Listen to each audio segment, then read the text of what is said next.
금일 2017년도 2월 23일 목요일 저녁 공개 방송을 진행하도록 하겠습니다. 그 네이버에 카페 보시면 에듀스탁 심리장학이라고 하면 저희 사무실 카페가 나옵니다.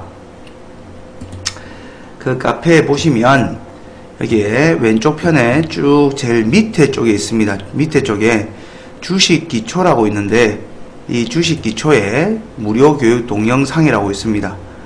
여기를 클릭을 해 보시면 지난 공개 방송 내용과 몇 년 전에 이제 기초 8편 해가지고 녹화되어 있는 것들을 단번에 볼 수 있도록 다시 편집을 해서 모아뒀습니다. 그러니까 여러분들께서는 여기 오셔가지고 주식 기초 카테고리 내에 교육 동영상을 좀 클릭하셔가지고 지난 공개 방송을 반복해서 좀 보시면 도움이 되실 것 같습니다. 지난 공개 방송에도 설명을 드렸다시피 설명이란다 뭐 이렇게 말씀드렸다시피 질문하고 답하는 시간을 좀 많이 가지려고 합니다. 제가 주제를 정해 와서 공개 방송을 진행하고 좀 도움이 되고자 하는 교육적인 내용들은 웬만큼은 다 했습니다. 새로운 주제들을 뭐 찾아내기가 힘들 만큼 큰 흐름에 있어서 교육을 해드릴 부분들은 한 번씩 다 언급을 해드린 것 같아요. 그래서 여러분들 좀 질문을 많이 하셨으면 좋겠고 다음 공개 방송부터는 그에 대한 질문에 답을 하면서 저희 주식적인 경험치를 바탕으로 그 다음에 돈을 벌고 있는 한 사람으로서 전달할 부분이 있으면 좀 전달을 해드리도록 할 거고요. 그 다음에 질문들을 많이 하시는 게 주식 책 중에 좀 추천해 줄 만한 책이 있으면 말해달라 하시는 분들이 계신데 개인적으로 기법을 논하거나 뭐 성률 몇 프로짜리 책이다 뭐 기법 어쩌고 저쩌고 하는 책들은 될 수 있으면 보지 마시고요. 차라리 녹화 방송을 보시는 게 훨씬 더 도움이 많이 되실 거고 제목은 주식 투자는 두뇌 게임이라는 책이 있습니다. 차트가 거의 없습니다. 차트가 없고요. 심리적인 부분에 대해서 다루는 책인데 스타킹에 출연한 갬블러 이태혁 씨가 전 세계적으로 굉장히 챔피언 그런 이태혁 씨가 적은 주식 책입니다. 1부가 나를 이기는 지혜, 2부는 상대를 이기는 지혜, 3부는 시장을 이기는 지혜 해가지고 책을 적었는데 이 분도 이 책을 적을 때는 자기가 포커 같은 갬블을 할 때 게임을 할 때 느꼈던 부분을 뭐 별반 다르지 않더라. 주식이라는 건 어차피 두뇌 게임이더라 라는 관점에서 책을 적어 놓은 책입니다. 뭐 책을 지금 현재 뭐 절판에서 구입하기 힘들다고도 하고요. 그런데 아무튼 공개 방송 때 하나씩 이 책에 나와 있는 내용들을 좀 언급을 해드리고 그 다음에 저희 경험치를 더 붙여서 설명을 좀 드리려고 합니다. 오케이? 오늘은 일단 질문을 조금 받기 전에 여기 나를 이기는 지혜 이 부분에 대해서 조금 나와 있는 내용들을 요약해서 일단은 한번 설명을 드릴 수 있도록 하겠습니다.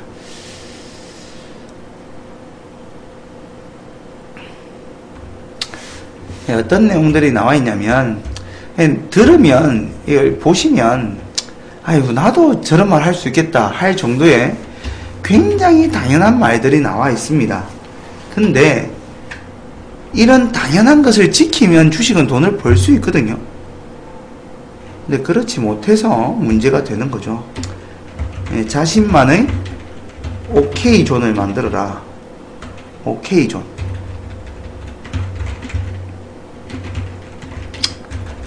오케이 존을 형성하라. 일단 주제만 적어 볼게요. 돈이 생겼다고 서두르지 마라. 누구나 할 수 있는 이야기예요. 누구나 할 수 있는 이야기. 어느 상황에서나 들어맞는 법칙은 없다. 좀 이따 설명도 할 테니까 일단 한번 글을 참고해 보시기 바랍니다.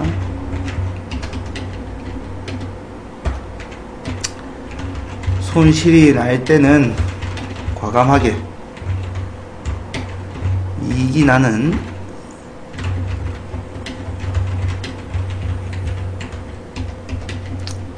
느긋하게, 연패의 사슬을 벗어나는 7가지 방법.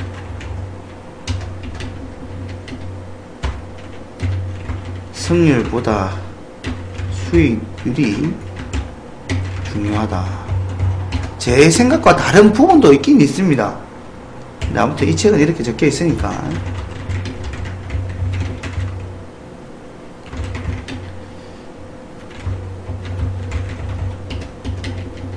저는 또 어떤 생각을 가지고 있는지 설명을 해보도록 하겠습니다.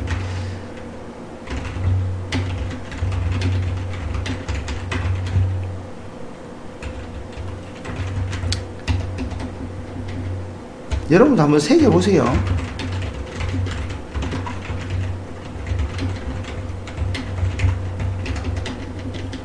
다 좋은 말입니다. 전부 다 좋은 말.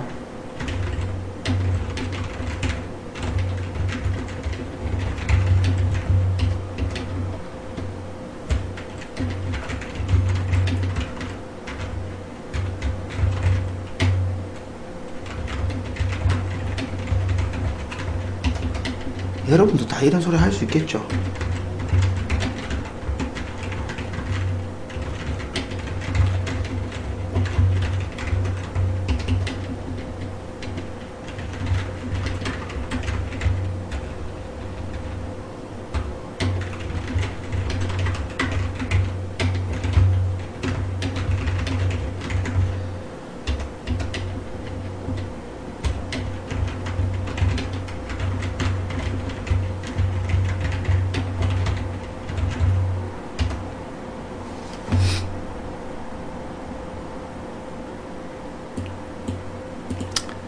이제 하나만 더 적으면 끝이 납니다.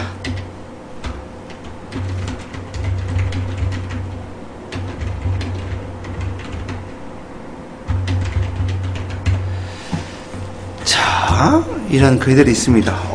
몇 번이 순간적으로 확 나갑니다. 주식 공개 방송에서 너무 당연한 소리를 하려고 하니 훅 나갑니다. 자, 보세요. 나를 이기는 지혜 해가지고 자신만의 오케이 존을 형성하라. 이 뜻은 여러분들이 보시다시피 주식 매매를 하실 때는 주식 매매를 하실 때는 본인만의 뭔가 안정적으로 베팅할 수 있는 노하우나 어떤 상황에 맞게끔 베팅을 할 수 있게끔 되어 있어야 됩니다. 그런 의미의 오케이 존이라고 생각을 하시면 됩니다. 근데 오케이 존을 형성하기 전에 더 중요한 건 뭘까요? 결국은 종목을 어느 정도 선택을 잘 하셔야 됩니다. 그 개념도 설명이 들어가 있겠죠. 오케이 존. 그러니까 뭐 책 내용 안에 세부적인 내용은 다를 수 있지만 저의 경험치를 빗대어서 여기에 맞게끔 그냥 설명을 할 거예요. 알겠죠? 그러니까 여러분들만의 오케이를 만드는 게 중요합니다. 주식을 하실 때는. 그러니까 여기에는 제가 생각하는 오케이는 뭐냐면 종목 선정이라는 개념도 포함시키는 게 좋습니다. 그러니까 이렇게 그러니까 제가 종목 선정을 할 때는 강조하는 게 수급적인 부분이 1순위입니다. 수급이 1순위고요. 그 다음이 차트상의 추세입니다. 제가 추세라고 그냥 적을게요. 차트라 적지 않고. 그 다음에 이유입니다. 재료라고 제가 다르게 표현을 하는데, 그러니까 얘는 차트를 의미하는 거고요. 차트의 흐름. 추세. 그 다음에 재료파. 이유가 있어야 될 거 아닙니까? 그 종목을 매매하기 위해서는. 이런 개념의 종목 선정을 하는데, 그러니까 여러분들도 물론 저랑 다를 수도 있습니다. 저는 일단은 수급이 만족을 해야 차트를 보고요. 차트의 값이 괜찮으면 이제 이유 파악을 합니다. 이런 순서로 합니다. 이런 순서로. 얘 1번, 얘 2번, 얘 3번. 왜 저는 이렇게 하냐면, 종목을 추천하거나 매수를 할 때 누군가가 여러분한테 전달하거나 아니면 뭐 기타 등등 뭐 TV에 나온 사람들 아니면 인터넷상으로 종목 추천을 하시는 분들이 전부 다 종목을 사라고 할 때는 이러이러한 이유가 있으니까 사라고 합니다. 맞죠? 근데 단지 이유가 있다고 해서 주가가 올라가는 건 아니에요. 그러니까 예를 들면 저평가니까 이 종목은 올라갈 가능성이 많습니다. 라고 했다고 쳐보세요. 그러면 저평가라고 종목이 다 올라가나요? 그렇지 않을 거예요. 돈은 한정적으로 있고 그러면 분명히 가치가 싼 종목이 아니라 종목군, 여러 종목군이 있다고 쳐보세요. 가치가 싼.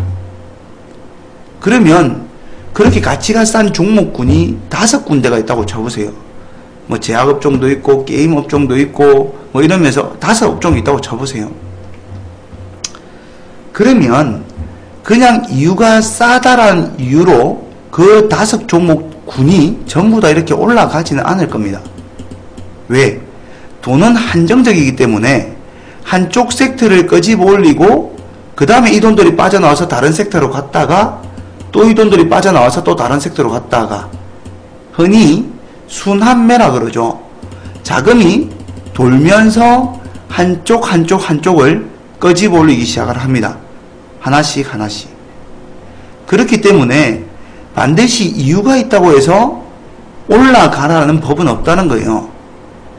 지금 자금이 돌질 않으면 그 주가는 어차피 안 올라갈 거예요. 주가를 끄집어 올리는 건 어떤 명분이 있어서 올라가는 건 현상을 보고 이야기하는 거고요. 결국 가격이 올라가는 건 돈 때문에 올라가는 거다 이거죠. 결국은 돈 때문에 올라가는 거다. 이유가 있어서 그냥 막연하게 이유가 있기 때문에 수급이 들어올 수는 있죠. 근데 이유가 있는 모든 종목에 수급이 들어오지는 않을 거라는 거예요. 그래서 저는 수급이 들어오는 걸 왜 들어오지라고 거꾸로 해석을 하는 겁니다. 이런 이유가 있으니까 돈이 들어와서 차트가 올라갈 거다가 아니라 왜? 모든 종목에 돈이 들어오지는 않을 거라는 거예요. 이유가 있다고 해서. 그러니까 대부분이 제가 바라보는 건데 개인 투자자들은 얘를 1번으로 생각을 하고 얘를 2번으로 생각을 하고 얘를 3번으로 생각하는 경우를 많이 봤습니다. 실제로 그렇게 하시는 분도 많은 것 같고 잘못됐다는 게 아니고요. 잘못됐다는 게 아니라 생각을 조금만 전환해보면 이유가 있어서 돈이 들어와서 주가가 올라가면서 차트상으로 나타나는 현상은 맞아요. 맞는데 이유가 있다고 해서 모든 종목에 돈이 들어오는 건 아니더라는 거죠. 그래서 저는 돈이 들어오고 차트가 올라가면 그 왜 들어오지라고 거꾸로 해석을 하는 겁니다. 왜? 근본적으로 주가가 올라가는 이유는 얘이기 때문에 그렇습니다. 설령 이유가 맞다고 치더라도 안 올라가는 경우가 너무나도 많다라는 거죠. 그래서 저는 거꾸로 이렇게 진행을 하는 거예요. 오케이? 예, 그거는 저만의 오케이 존이죠. 종목 선정을 하는 오케이. 이해가시죠? 그래서 저는 이렇게 종목을 선정을 합니다. 종목을 선정해서 이제 매매할 때도 오케이. 나만의 오케이가 있어야 된다는 거죠. 여러분들 기준으로는 기법이 될 수도 있고요. 주식을 제가 돈을 벌고 있으면 주위에서 가장 많이 하는 소리 중에 하나가 뭐냐면 이런 이야기를 합니다. 소스가 있으면 이야기 좀 해주라. 혼자 돈 벌지 말고. 소스가 있으면 저한테 이야기를 좀 해달라고 합니다. 제발 혼자 주식으로 돈 벌지 말고. 이게 무슨 소리냐면 얘를 중요시한다 소리입니다. 올라갈 만한 이유가 있는 애를 정보가 있으면 내한테 하나 달라. 이 소리죠. 정보가 있다고 올라가는 게 아니라니까요. 돈이 들어와야 올라가는 거죠. 그러니까 예를 들면 어떤 아파트나 어떤 땅의 가격이 막 올라가요. 그 다음에 평당 가격도 막 올라갑니다. 근데 미리 거기에 재개발을 한다는 정보를 입수한 사람이 입수를 한 사람이 돈질을 먼저 하고 있고 땅값의 가격이 올라가면서 그 다음에 돈들도 들어오면서 이렇게 주가가 올라가는 현상처럼 부동산이 올라가는 케이스도 있죠. 근데 그 재개발한다고 했던 지역에 모든 땅에 돈이 들어오는 건 아니다라는 거죠. 왜? 사기도 많았잖아요. 거짓말도 많았고 그냥 투기를 유발해서 먹고 튀기 하는 것도 많을 거 아닙니까?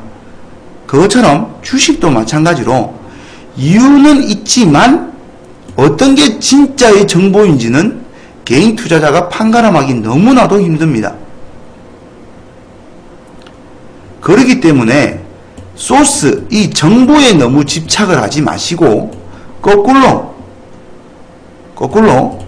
돈이 들어오고 차트가 올라가는데 왜 올라가지? 라고 거꾸로 한번 질문해 보세요. 그러면 이유도 알아낼 수 있을 거 아닙니까? 재개발을 하니까 저 땅 사야 된다. 샀어요. 올라가면 다행인데 안 올라가고 거짓말이면 낭패를 볼 거 아닙니까? 그래서 저는 거꾸로 저기 땅값이 올라가고 돈이 왜 갑자기 유동적으로 움직이지? 알아봤더니 재개발을 한다는 게 있는 거예요. 그러면 그때 사도 늦지 않더라는 거예요. 주식이라는 건. 그러니까 여러분들만의 오케이 종목 선정하는 기준을 만드시는 게 굉장히 중요합니다. 그리고 나서 매매할 때도 오케이라는 뭔가가 있어야 되겠죠. 결국은 자신만의 기준을 만들어라는 의미라고 해석을 하시면 될 것 같습니다. 근데 이제 제가 경험을 통해서 이제 종목 선정할 때 저는 이런 식으로 종목을 선정을 합니다 라고 말씀을 드린 거예요. 오케이? 그 다음에 돈이 생겼다고 서두르지 마라. 여러분들도 한번 잘 생각을 해보세요. 여러분들의 계좌에 현금이라는 게 남아있는 적이 얼마나 많은지를. 손실이 나면 손절하고 나서 흥분된 상태로 빨리 복구하려고 종목에 돈을 밀어넣는 경우도 있을 것이고, 수익이 나면 수익 챙기고 또 곧장 뭔가로 수익을 내려고 또 찾아다니면서 돈을 또 쏠 때도 있을 것이고, 물려있는 종목을 어쨌든 빠져나오기 위해서 물타기를 하는 경우도 있을 것이고, 여러분들 계좌에 현금이 얼만큼 남아있는 시간이 오래되어 있는지를 한번 생각해 보세요. 그만큼 개인 투자자들은 자기 계좌에 현금 있는 꼴을 못 봅니다. 그거는 계좌 관리를 못한다는 이야기도 마찬가지입니다. 얘는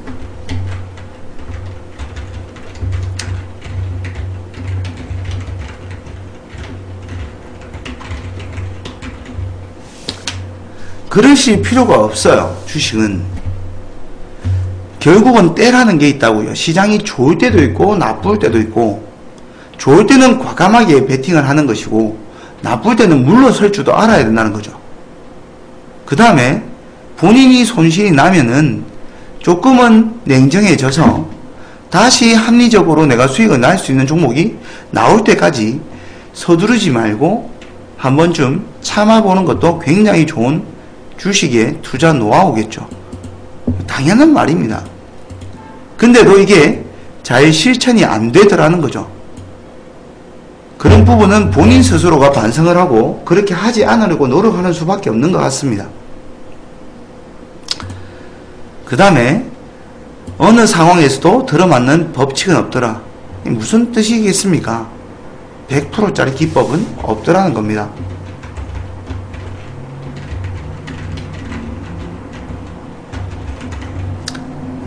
근데 얘랑 결부해서 얘랑 연결을 지어서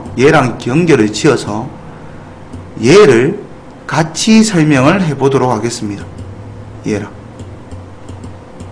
성률보다 수익률이 중요하다. 100%짜리 기법은 없더라. 이거는 누구나 인정을 해요. 그러면서 98%짜리 95%짜리 나는 내 기법은 90%짜리 성률이 있더라 라고 이야기를 합니다. 그러면서 이 기법이 최고다 라면서 기법 공부를 하고 기법 장사를 합니다. 기법이 중요해서 주가가 올라가는 것이 아니라 종목 선정을 잘했기 때문에 올라가면서 이 기법이 맞아떨어진 것처럼 보일 뿐인 거예요. 여러분들이 올라간 종목을 가지고 여러분들이 사용하고 있는 기법을 대입을 해보세요. 다 맞습니다. 틀린 거 잘 없을 거예요. 근데 하락한 종목들을 다 모아서 그 종목의 기법을 사용했다고 생각해 보세요. 그게 맞는지 대부분 다 틀렸을 겁니다. 왜냐하면 종목이 결정을 해줍니다. 수익이냐 아니냐. 기법이 결정해 주는 것이 아니라. 근데 여러분들은 기법 공부를 할 때도 어떻게 공부를 하냐면 올라간 차트들을 계속 보면서 기법 공부를 합니다. 아, 여기서 잡았으면 됐겠구나. 여기서 잡았으면 됐겠구나. 근데 왜 반대의 경우는 안 보냐는 거죠. 비슷한 증간 이런 걸 굉장히 많이 합니다. 올라간 차트들을 다 꺼내놓고 올라가기 직전의 모습들을 유사한 거를 찾아내려고 합니다. 매집 패턴. 그리고 나서 그런 모양이 보이면 아, 이것도 올라갈 것이야 하고 여러분은 공부하고 거기에 투자를 합니다. 근데 떨어진 종목들도 모아서 한번 봐보세요. 올라가기 전에 매집 패턴과 떨어지기 직전에 그 모양이 매집 패턴과 비슷한지 아닌지를요. 굉장히 비슷할걸요.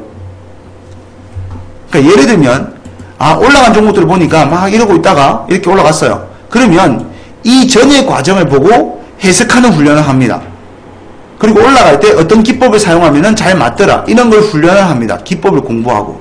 근데 이렇게 되고 나서 떨어진 종목도 굉장히 많아요. 근데 이 밑에 상황은 안 봐요. 그리고 이 상황을 보고 아, 이렇게만 되면 올라갈 거라고 단정 지어요. 그런 식으로 주식 공부를 합니다. 굉장히 위험합니다. 시간은 시간대로 가고 노력은 노력대로 한데 결과가 잘 안 나옵니다.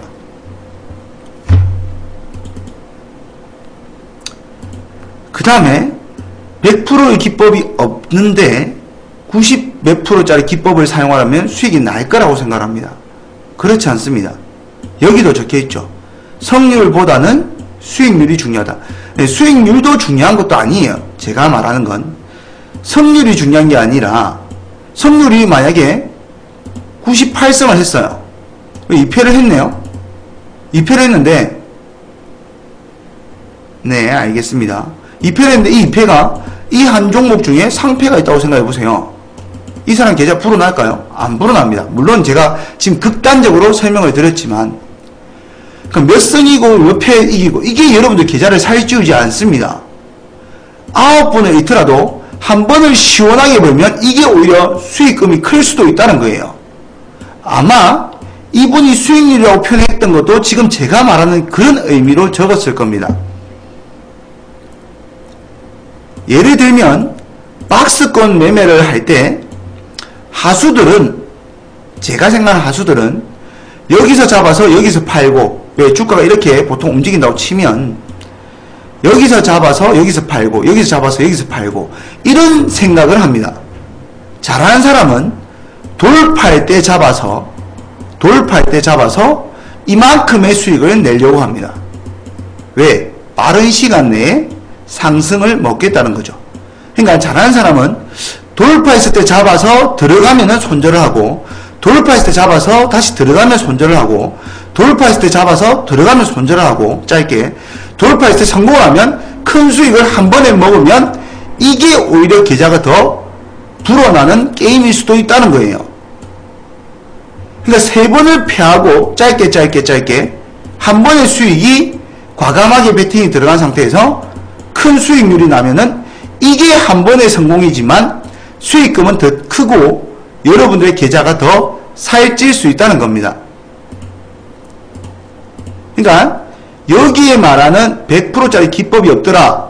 그 다음에 승률보다는 수익률이 중요하다. 그 다음에 손실이 날 때는 과감하게, 이익이 날 때는 느긋하게, 이 세 개의 문구는 굉장히 흡사합니다. 지금 제가 박스권 예를 들었다시피, 근데 대부분의 투자자들은 손실이 나면은 화요일날 공개 방송할 때도 설명드렸다시피 A라는 사람이 1, 2, 3, 4 네 종목이 만약 들고 있는데 얘는 플러스 50만원, 얘는 마이너스 20, 얘는 마이너스 100, 얘는 마이너스 30이 나오고 있으면 매도하세요라고 이야기하면 얘를 매도합니다. 이거는 손도 안 됩니다. 그리고 이거 빼서 나온 투자금을 이거 손실 빠져나오려고 물타기를 합니다. 안 됩니다. 손실은 내 기준에서 벗어나면 빨리 비중을 줄이고 쳐내야 됩니다. 이익이 나는 종목을 가지고 끌고 가셔야 됩니다. 뭘로? 추세를 가지고요. 중요한 거는 얘겠죠. 추세를 탈 수 있는 종목을 고를 수 있어야 되겠죠. 선정을 할 수 있어야 된다는 겁니다. 그러니까 얘 세 개는 굉장히 유사한 표현이라고 생각하시면 됩니다. 같이 움직이는 거라고 생각하시면 됩니다.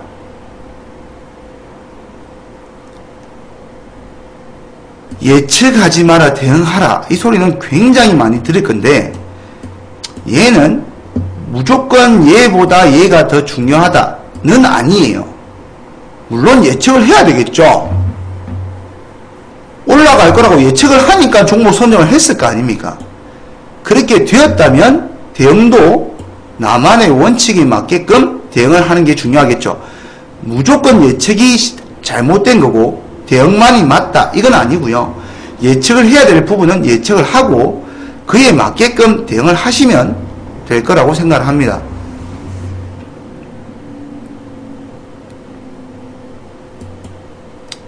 그쵸? 그 다음에 제가 이 여러가지 표현들 중에 중요하게 표현되는 게 이거와 그 다음에 얘와 얘 방금 설명을 드렸고요. 그 다음에 굉장히 중요하게 생각하는 부분이 뭐냐면 종목에 사랑을 빠질 필요는 없습니다.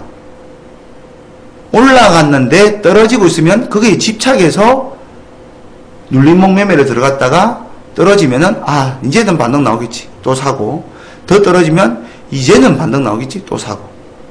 종목 선정을 할 때 다른 예입니다. 종목 선정할 때 많이 떨어졌으니까 얘는 이제 떨어지지 않겠지 사고, 또 떨어지면 이제는 정말 떨어지지 않겠지 또 사고. 굉장히 안 좋습니다. 사랑에 빠진 거죠.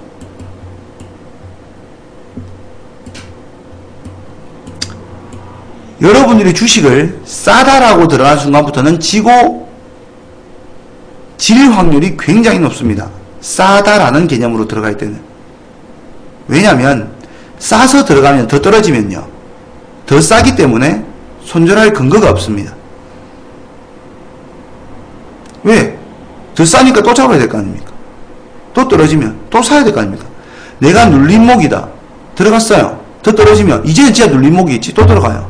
더 떨어지면 손쓸 수가 없는 거예요.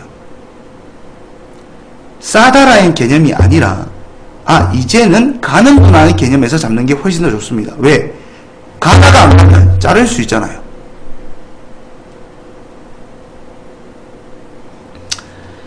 그래서 얘가 굉장히 중요한 표현입니다. 달리는 종목에 피라미드를 쌓아라.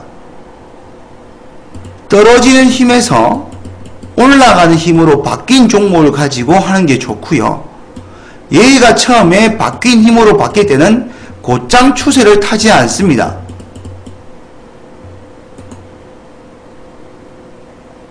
추세를 타기 전에 분명히 쌓아오는 구간이 있습니다. 그 구간에서 분할 매수를 할 때도 떨어질 때 분할 매수를 하는 것이 아니라 떨어지다가 분할 매수하고 돌아 나갈 때도 분할 매수하고 돌아 나가면 분할 매수하고 계속 피라미드 베팅을 하시는 게 중요합니다. 그러니까 이 몇 개의 문구는 굉장히 주식을 할 때 큰 힘을 발휘합니다. 생각을 바꾸시면.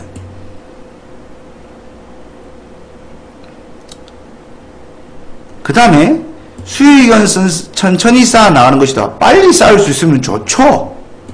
안 그래요? 빨리 쌓을 수 있으면 좋습니다. 근데 단기 매매에 현혹되기가 좋은 문구이기도 하겠죠. 반대로 설명하면 실력이 안 되는데 무작정 단기 매매에 너무 집중을 하지는 마세요. 단기 매매가 더 고수의 영역이고 잘하는 사람들의 영역입니다. 단기 매매의 예를 만약에 들면 차트를 잘 보는 것이 아니라 시장에 어느 종목의 수급이 더 많이 쏠려 있는지를 빨리 아는 사람과 호가창을 볼 수 있는 사람이 단타 매매를 잘할 수 있습니다. 차트를 잘 보는 사람이 단타 매매를 잘하는 것이 아니라 시장의 수급이 어디에 가 있는지, 어디에 쏠려 있는지를 볼 수 있는 사람과 거기 쏠림 현상을 이용해서 호가를 보면서 단타를 하는 사람이 주식을 잘하는 사람입니다. 단타는. 근데 그런 실력이나 집중 베팅이 되지 않는 사람들은 이 문구대로 하는 게 좋습니다. 왜? 스윙 투자도 적게 돈 버는 게 아닙니다. 약간 느린 것 같지만 단타만큼이나마 수익을 낼 수도 있습니다. 오히려 더 많이 낼 수도 있고요.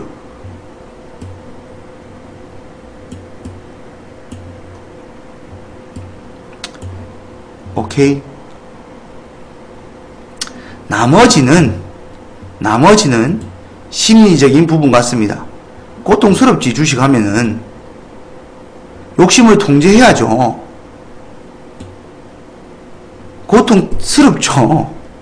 분노를 참아야 되죠.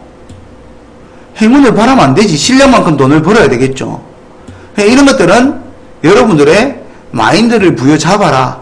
이런 소리 같고, 나머지는 여러분들이 조금 생각을 해볼 필요가 있지 않나 라는 생각을 합니다. 오케이? 책을 읽어보시면 뭐 지금 제가 설명했던 부분도 있을 것이고, 이 분이 적어놓은 책에 뭐 자기의 의도가 적혀있는 부분도 있을 것이고, 저는 이제 타이틀만 따와서 저희 경험치를 빗대어서 한번 주저리 떠들어 본 것 같습니다. 오케이. 도움이 되시기를. 네, 됐습니다. 오늘 제가 전달할 내용은 여기까지 하고요. 질문 있으시면 질문들을 좀 하시면 그에 맞게끔 제가 좀 설명을 드리도록 하겠습니다. 오케이? 질문사항 있으시면 질문들을 하시고, 질문이 없으시면 방송을 종료하는 걸로 하도록 하겠습니다. 카페에 질문이 와 있다네요. 카페를 일단 한번 보도록 하겠습니다. 카페를 1대1 상담 안에 같이 보도록 하겠습니다. 몇 분이 적어주셨네요. 라미님께서 적어두신 내용은, 심리장님 안녕하세요. 기업 종목 발행주식수보다 궁금한 게 있어서 여쭤보려 합니다. 삼성전자에서는 발행주식수가 일정한 게 좋다고 하셨는데 줄어드는 건 어떻게 봐야 하나요? 일단 공개 방송을 참여하세요. 답변은 해드려야 되겠죠. 2017년 2월 23일 공개 방송을 참고하세요.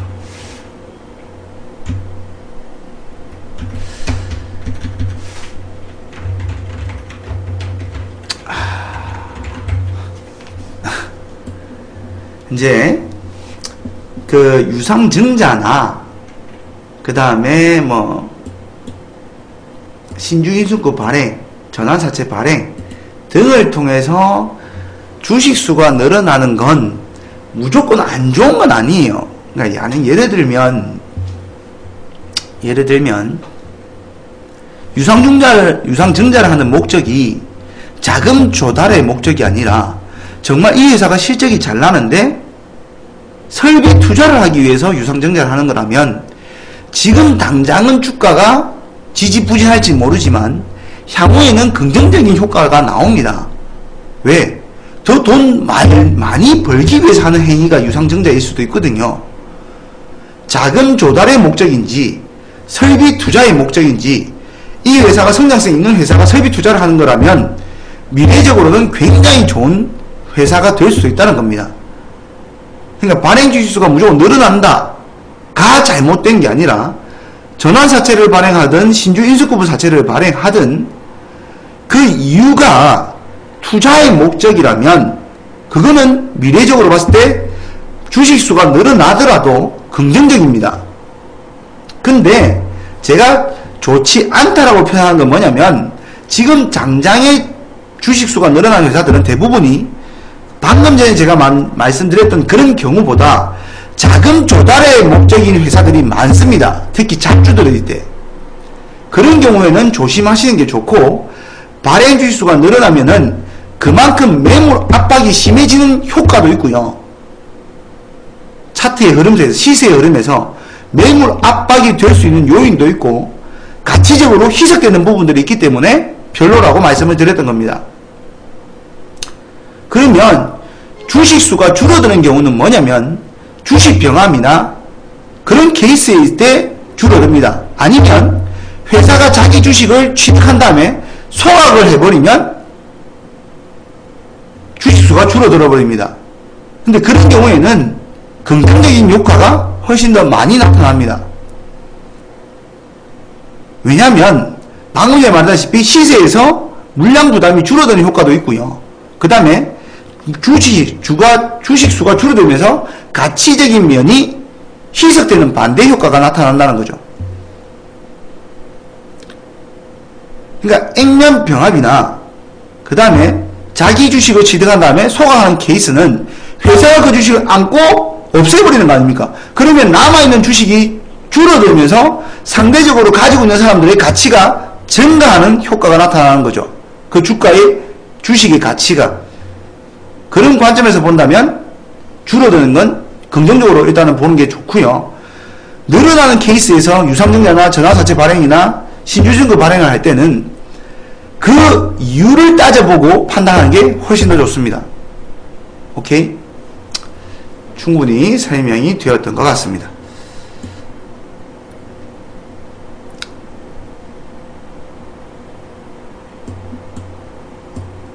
그 다음에 또 다른 질문을 보도록 하겠습니다. 라미니까는 했고, 차트 패턴 분석. 명강히 감사드리고 지난주 방송에서 차트에서도 패턴이 있다고 하셨는데 자세한 설명을 부탁드립니다. 돈타령님 안 들어오셨죠? 네. 일단 답변을 해드려야 되겠죠? 돈타령님, 돈도령님. 반갑습니다. 2017년 2월 23일 공개 방송을 참고하시기 바랍니다.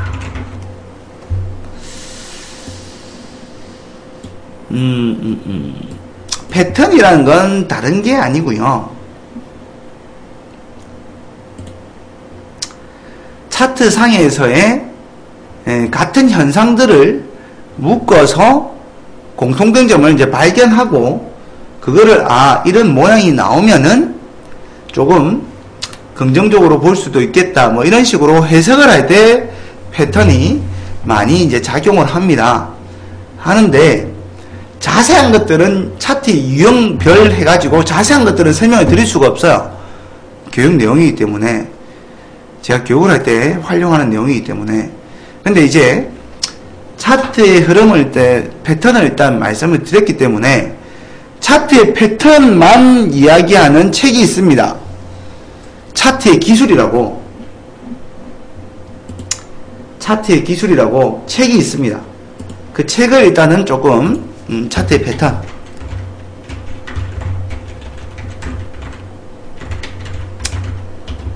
차트의 기술이라는 책이 있습니다. 이 책을 좀 참고하시면 도움이 되실 것 같고요. 제가 실전에서 이제 노하우로 가지고 있는 차트의 유형별 이거는 제 본 교육 내용이기 때문에 모든 걸 다 설명을 드리기는 좀 힘들 것 같고요. 도움이 되시라고 하나만 여러분들이 좀 잘못 알고 있는 걸 이제 가르쳐 드리는 건 해보도록 하겠습니다. 뭐냐면 추세의 개념하고요. 추세의 개념과 추세하고요. 그 다음에 쌍바닥 이 두 가지는 일단은 설명을 좀 해보도록 하겠습니다. 패턴이라면 패턴이고 아니면 아닌데 예를 들면 제가 지금 이렇게 그림을 한번 그려볼게요.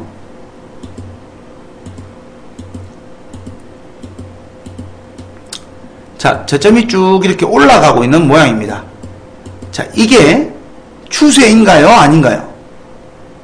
추세다 1번. 나는 추세가 아닌 것 같다 2번. 저한테 설명 들었던 분들은 답하지 마시고 저한테 설명 안 들으신 분들 중에서 나는 이걸 추세라 생각한다 1번. 나는 추세라 생각하지 않는다 2번. 적어보세요.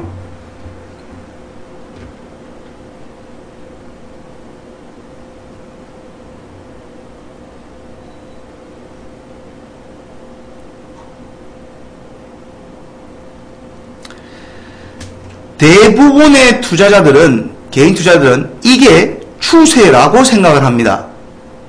아닙니다. 얘는 위에가 갇혀있는 조정입니다. 수렴을 하고 있는 과정인 것이지 추세, 상승하거나 하락하는 힘을 나타내는 방향을 나타내고 있는 것이 아닙니다. 그러니까 추세는 힘입니다. 힘. 방향, 힘입니다. 이참에 공부 차원에서 우리 또 네이버 씨가 있잖아요. 네이버 씨가 훌륭한 네이버 씨가 계시지 않습니까? 우리한테는. 자, 추세라고 치보겠습니다. 추세. 뜻이 있겠죠. 어떤 현상이 일정한 방향으로 나아가는 겁니다. 보이시나요? 어떤 현상이 일정한 방향으로, 한문을 잘 하시는 분들은 한자로 해석을 하시고 나와 있는 그대로입니다. 한 방향으로 나아가는 힘입니다. 근데 방금 전에 거는 이 모양은 한 방향으로 나아가는 것이 아니라 갇혀있는 겁니다. 이거는 여러분들이 알고 있는 지식적인 부분에서는 뭐냐면 기간 조정입니다.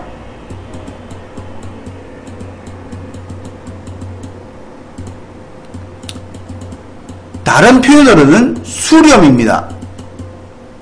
무슨 말이냐면 여러분들 여기서 만약 종목을 잡았다. 여러분들 계좌가 한번 늘어났다가 더 이상 늘어나지 않고 있는 현상입니다. 이런 건 추세가 아닙니다. 추세는 한 방향으로 나아가는 힘. 이렇게 고가가 올라가든지 저가가 내려가든지 이게 하락 추세, 이게 상승 추세. 오케이? 갇혀있는 건 절대로 추세가 아닙니다. 그 다음에 자 보세요. 추세가 올라가고 있습니다. 자 보세요. 굉장히 중요한 겁니다. 여러분들 전부 다 잘못 알고 있는 것 중 하나, 올라가고 있습니다. 줄을 쫙 끄면 얘는 추세 2죠. 맞나요 이제? 이건 추세가 맞죠? 왜? 올라가고 있잖아요. 얘는 추세가 맞아요. 맞는데 대부분이 어떻게 이야기를 하냐면 여기가 깨지면, 이 추세대가 깨지면, 추세대가 깨지면, 이탈하면 추세가 꺾였다라고 이야기를 합니다. 이제는 상승 추세가 아니다라고 이야기를 합니다. 잘못된 표현입니다. 왜? 깨졌다가 다시 이렇게 올라가면 추세 아닌가요? 맞죠? 추세 맞잖아요. 근데 이 줄을 그어두고 얘가 깨지면 추세가 깨졌다라고 표현합니다. 다 잘못된 표현입니다. 추세는 여기가 깨져야 깨진 겁니다. 이 상황에서 여기가 깨져야 추세가 깨진 겁니다. 오케이? 이 추세대가 깨졌다고 추세가 깨진 게 아니에요.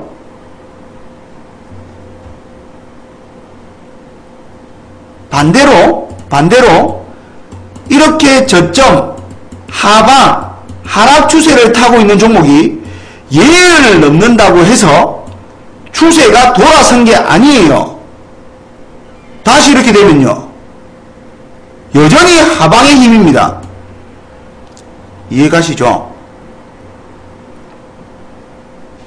잘못 알고 있고 잘못 적용하고 있는 여러분들의 기술적 분석입니다. 그러면 이렇게 올라가다가 추세대라는 게 이탈이 되면은 어떻게 해석을 하셔야 되냐면 탄력이 둔화됐다라고 해석하셔야 됩니다. 추세가 깨져서 이제 떨어진다가 아니라 이제는 올라가는 힘이 빠졌구나, 하락으로 바뀐 건 아니에요. 그러고 나면 대부분이 박스의 흐름이 나옵니다. 근데 이게 고가권이기 때문에 진폭이 큽니다. 그러다가 다시 추세를 타는 종목들도 굉장히 많습니다. 그러니까 여러분들이 비중을 줄여야지, 이런 구간에 비중을 줄여서 탄력적이지 못하는 구간으로 들어가기 때문에 비중을 줄이는 건 맞지만 수익을 다 챙기는 건 바람직하지 않습니다. 이해가시나요? 근데 그냥 줄 찍 꺼놓고 추세가 깨졌네, 추세를 돌파했네, 저거 마음대로 표현합니다. 잘못된 거예요. 알겠죠? 그 다음에 쌍바닥. 자, 이거 쌍바닥인가요 아닌가요? 이거 지금 제가 그림을 그린 게 쌍바닥이다 1번, 쌍바닥이 아니다 2번.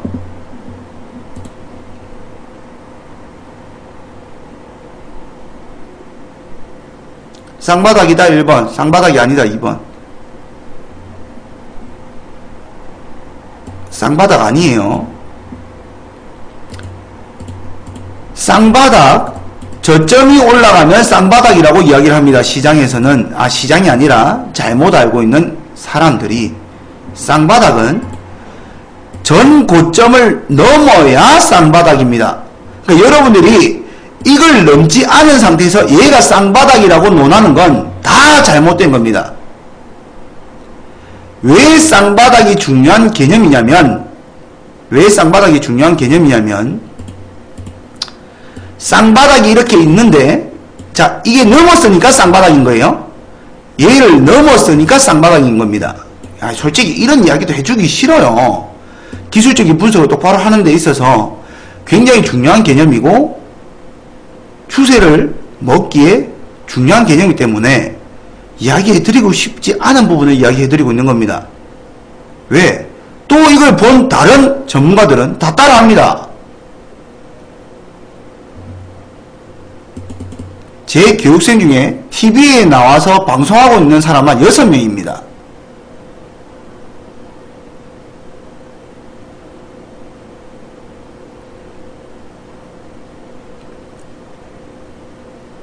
TV 출연해서 방송하는 애들만 6명입니다. 나이 많으신 분들 포함해서. 인터넷에서 떠들고 있는 애들은요, 좀 많겠습니까? 잘하는 놈이 또 그렇게 하고 있으면 그나마 다행이지만 수익도 못 내는 것들이 그러고 있으면 짜증나잖아요. 왜 이게 중요하냐면 잘 보세요. 얘를 넘고 나서 얘를 쌍바닥에 이야기해야 됩니다. 왜 중요하냐면 얘가 없다고 쳐보세요. 얘가 없다고 쳐보세요. 이게 뭐죠? 추세입니다. 왜? 저점과 고점이 올라가는 현상이죠. 쌍바닥은 뭐냐면 추세의 시발점을 말하는 게 쌍바닥입니다.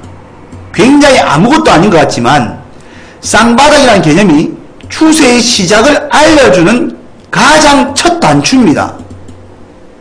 근데 그냥 이런 모양만 보이면 쌍바닥이랍니다. 그리고 이렇게만 되고 있으면 쌍바닥 될 거라고 이야기합니다. 저건 마음대로 떠들어요. 아니에요. 알겠죠? 쌍바닥의 기본 개념이 추세의 시작을 알려주는 겁니다. 전 고점을 돌파하고 나서 밑의 모양을 쌍바닥이라고 이야기해야 됩니다. 오케이? 패턴 분석은 여기까지만 설명을 드리도록 하겠습니다. 나머지 기본적인 내용들은 방금 전에 말씀드렸던 책을 통해서 공부를 좀 하시길 바랍니다. 다른 질문요? 다른 질문은 카페에는 없는 것 같아요. 카페에 나와 있는 질문은 다 했습니다. 카페를 통해서 질문을 하신 분들은 뭐 여기 계신 분들은 이해하셨을 테고 없는 분들은 공개방송을 녹화분을 다시 보시면 되고요. 카페에 나와 있는 질문은 다 설명을 드린 것 같습니다. 개인적으로 또 질문사항 있으시면 질문들을 하시고 딱 3개만 받고 마무리 하도록 하겠습니다.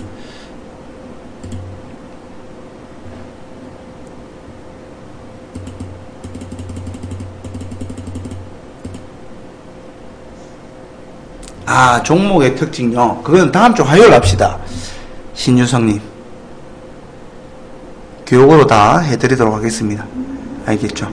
종목의 특징 제가 적어둘게요. 종목의 특징에 대해서 교육을 하기로 했다. 그건 다음 주 화요일날 교육 내용으로 사용하도록 하겠습니다.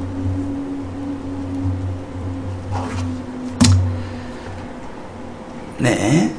또 궁금한 거 있으시면 질문들을 하시고 혹시 로그인을 안 하셨거나 하시는 분들은 로그인을 좀 해주셔서 이래 버튼 눌러주시라면 얼마나 좋습니까? 훈훈한 방송, 쓸데없는 노가리 방송 아닌 그 시간 때우기 방송 굉장히 싫어를 합니다. 안 그래도 이번 달까지만 공개 방송하고 마무리 지을까 굉장히 심도 있게 고민하고 있습니다. 왜 더 이상 할 말이 없습니다. 수급을 볼 때 주로 무엇을 가지고 하나요? 수급을 볼 때 주로 무엇을 보고 하나요? 이것도 교육 내용으로 굉장히 좋은 것 다음 주 화요일날 같이 설명드리면 안 될까요?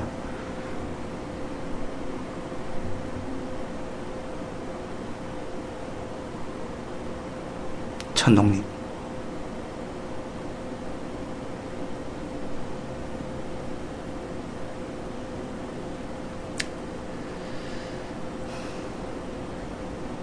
특히 여러분들 그 대선주문 이런 거 좋아하시잖아요. 잡주들 좋아하시지 않습니까?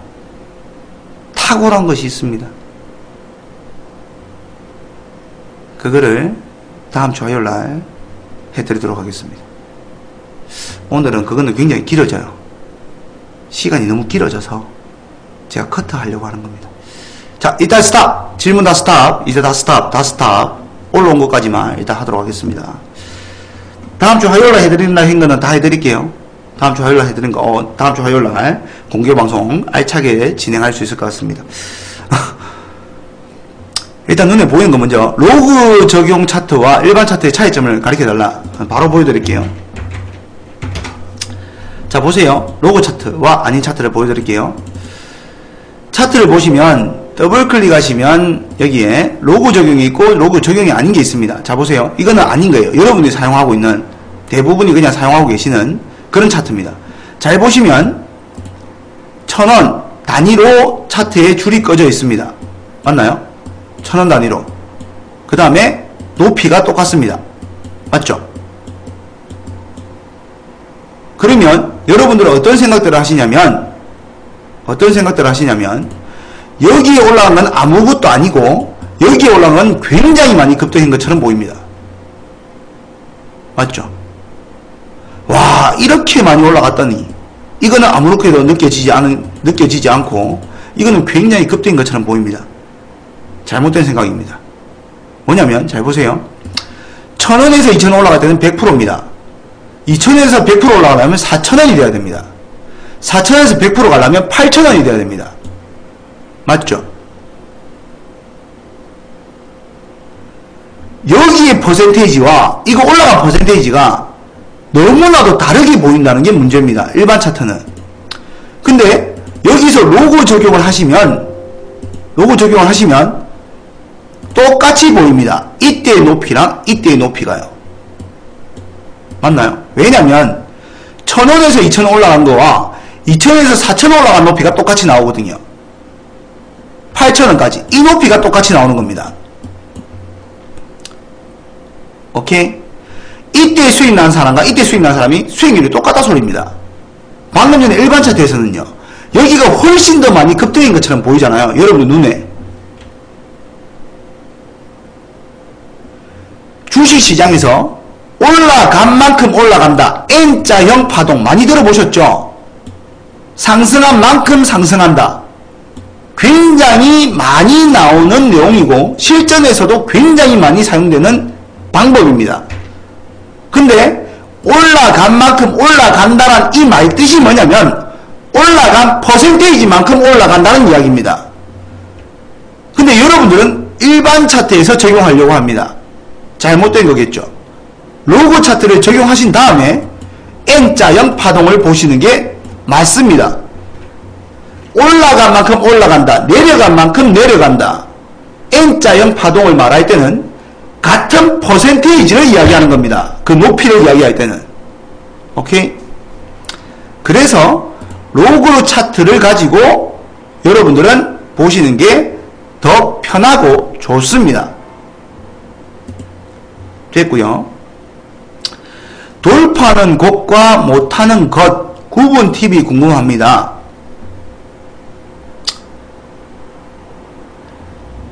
%는 알 수는 없습니다. 이게 돌파인지 아닌지 100%는 말도 안 되는 소리고요. 근데 수급적인 면을 알고 있으면 도움은 됩니다.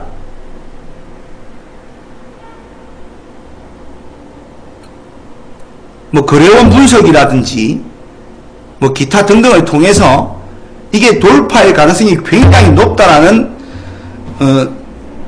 근거는 찾아낼 수는 있습니다. 근데 100%짜리는 100%는 솔직히 없고요. 근데 이제 당연히 호가와 그 다음에 누구가 사는지를 보면 조금은 판단할 수는 있겠죠. 근데 뭐 어느 창을 활용해야 되고 뭐 이런 것은 조금 말씀드리기가 힘들 것 같습니다. 그 다음에 필명이 단기 실전 매매인데요. 단기 실전 매매를 잘 하시려면 차트를 잘 보는 것보다는 시장의 수급이 어디에 가 있는지를 아시고 호가를 볼 수 있는 게 훨씬 더 중요합니다. 그 아침에 저희 스텝이 방송을 합니다. 장중에 방송을 합니다. 이 친구는 호가 매매밖에 안 합니다. 며칠 전에는 원금 대비 하루 만에 12%를 벌었고요. 그 다음 며칠 전에는 원금 대비 8%를 벌었습니다. 최근에 일주일 상간 안에 자기 원금 대비 하루 만에 12%? 하루 만에. 그러니까 완전히 단타 매매만 합니다. 아침 9시에 방송합니다. 들어가 보시면 알아요. 보시면 그날 시장에 수급 붙은 종목에서 호가만 보고 매매를 합니다. 호가 매매를 할 줄 알아야 됩니다. 단기 매매만 할 거라면.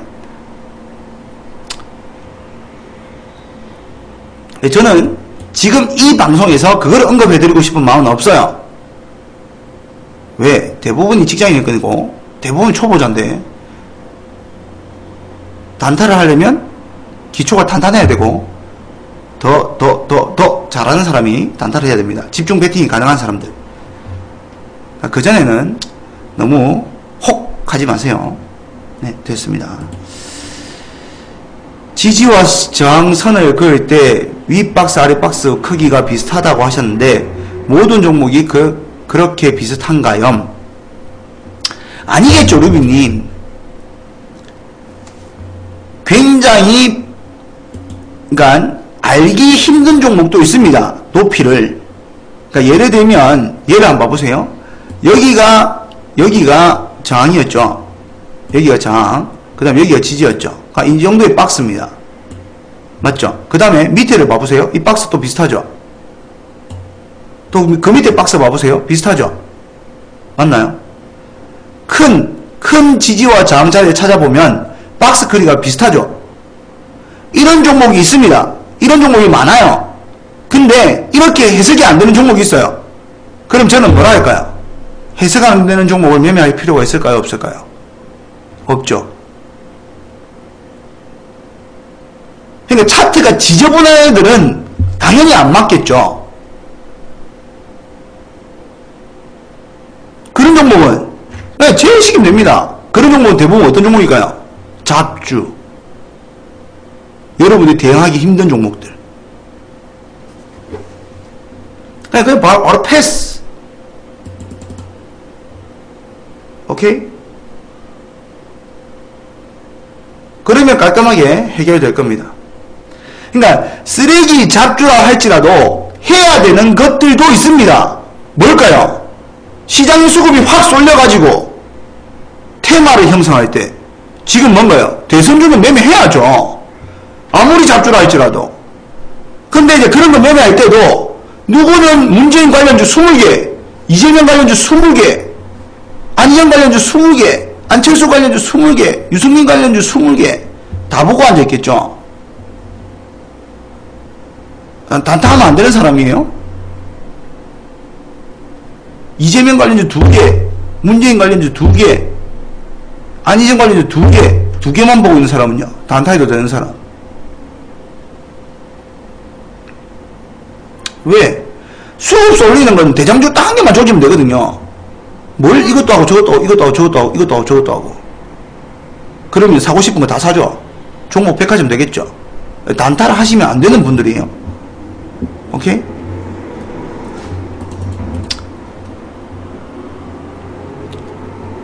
됐습니다. 오늘은 여기까지 방송을 하고요.